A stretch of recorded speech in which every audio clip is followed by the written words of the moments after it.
Le ministre bangladais de l'Intérieur a déclaré que les militants qui ont tué 20 personnes dans un restaurant de Dhaka étaient tous des citoyens du pays.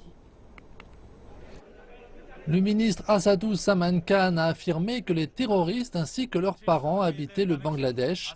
Il a précisé que le nom de 5 d'entre eux figurait sur la liste gouvernementale des personnes recherchées.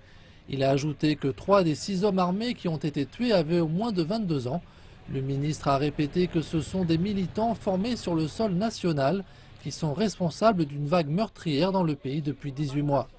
Mais le groupe État islamique a revendiqué l'attaque de vendredi dernier. Le Bangladesh a entamé dimanche dernier un deuil national à la mémoire des victimes.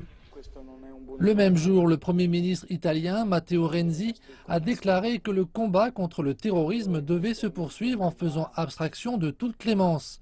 Il a souligné que les groupes terroristes perdaient progressivement du terrain en Irak et en Syrie. Ce discours survient à la suite de la mort de 9 ressortissants italiens dans l'opération terroriste de vendredi dernier au Bangladesh. Le chef du gouvernement a également dit que le devoir de l'Italie était de répondre avec fermeté et détermination dans le cadre de ses propres valeurs.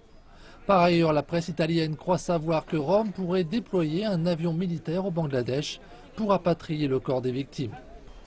De son côté, le gouvernement japonais a dépêché un avion pour ramener sur le sol national le corps de ses ressortissants tués dans l'attaque de Dhaka. Les familles des victimes étaient à bord de l'appareil qui est arrivé à l'aéroport international Shah Jalal dimanche dernier. Par la suite et sous escorte policière, les familles se sont rendues à un hôpital militaire. 7 Japonais ont perdu la vie dans cette attaque.